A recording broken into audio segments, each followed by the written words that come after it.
ఓం నమః శివాయ శ్రీమాత్రే నమః. మిత్రులకి శుభాభిలాషులకి నన్ను ఎందుకు ఆదరిస్తున్న యూట్యూబ్ ప్రేక్షకులందరికీ కూడా పేరు పేరు ధన్యవాదాలు.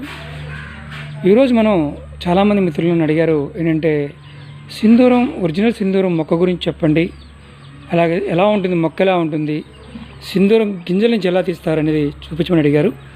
వారందరి కోసం ఈరోజు నేను మీ అందరికీ చూపిస్తున్న మొక్క సింధూరం మొక్క. సింధూరం కాయలు ఇవి చూస్తున్నారు కదా, ఇవి ఈ మొక్క ఇలా కాయలు వస్తూ ఉంటాయి, ఇటు పూలు ఇలా ఉంటాయి, ఇది డ్రై అయిపోయాయి ఈ పూలు. మీకు నేను ఇప్పుడు ఈ కాయల గింజలు ఎలా ఉంటాయి, సింధూరం ఎలా ఉంటుందో మీకు నేను చూపిస్తాను. మిత్రులారా, మీకు ఈ వీడియో నచ్చినట్లయితే లైక్ చేయండి, నా ఛానల్ సబ్స్క్రైబ్ చేసుకోండి, అలాగే గంట సింబల్ని యాక్టివేట్ చేసుకోండి. చూడండి, ఈ కాయ ఇలా ముళ్ళుగా అనిపిస్తుంది కానీ ముళ్ళు కాదు, గుచ్చుకోవు. ఈ కాయని మనం కట్ చేద్దాం. ఇది సింధూరం మొక్క. ముందు మొక్క చూడండి, మొక్క ఇలా ఉంటుంది. ఇది ఎక్కడ దొరుకుతుంది అంటే నర్సరీ ఉండే ప్రాంతాల్లో, నర్సరీలో కూడా ఈ మొక్క దొరుకుతుంది. ఇది మన ఇళ్ళ దగ్గర కూడా పెంచుకోవచ్చు, పెద్ద మొక్క అవుతుంది. అడవిలో అయితే కొన్ని ప్రాంతాల్లో, అడవిలో కూడా నార్త్ ఇండియాలో కనిపిస్తుంది. ఇది మామూలుగా మన ప్రాంతంలో నర్సరీలో కనిపిస్తూ ఉంటుంది. నేను ఈ కాయ కట్ చేసి చూపిస్తాను ఎలా ఉంటుంది అనేది, గింజలు ఎలా ఉంటాయి అనేది. చూడండి లోపల గింజలు ఎర్రగా కాస్త ఎరుపుడాల్లో ఉంటాయి, చూస్తున్నారు కదా. ఈ గింజలు సహజంగా సింధూరం తయారు చేసేవారు, ఈ గింజలు చేస్తారు. పాత రోజుల్లో కుంకుమ కూడా దీంతో తయారు చేసేవారు. మీకు నేను నలిపి చూపిస్తాను, మీకు అర్థమవుతుంది. సింధూరం మన హనుమంతుడికి వేస్తాం కదా సింధూరం, అలా ఉంటాయి అన్నమాట.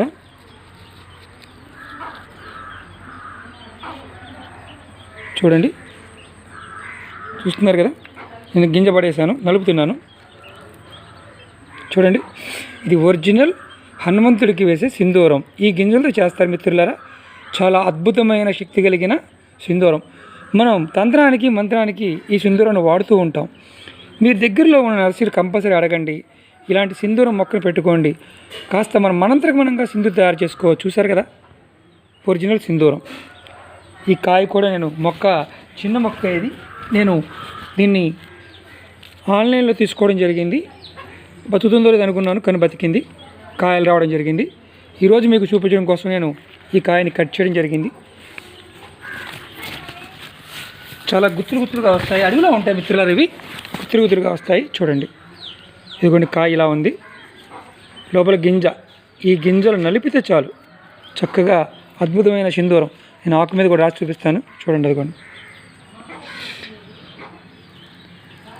ఇది మనం ఇలా సింధూరాన్ని కలెక్ట్ చేసుకొని మన ఇంట్లో నిత్యం బొట్టు పెట్టుకోవడానికి వాడుకోవచ్చు.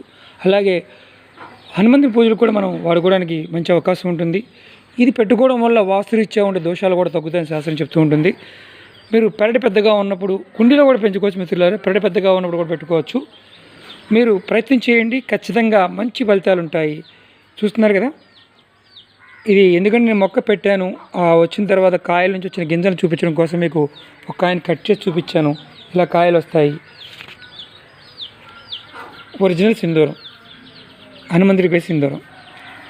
మిత్రులారా, ఈ వీడియో నచ్చినట్టు లైక్ చేయండి, అలాగే గంట సింబల్ని యాక్టివేట్ చేసుకోండి, 10 మంది మిత్రులకు షేర్ చేయండి. ఓం నమః శివాయ శ్రీమాత్రే నమః.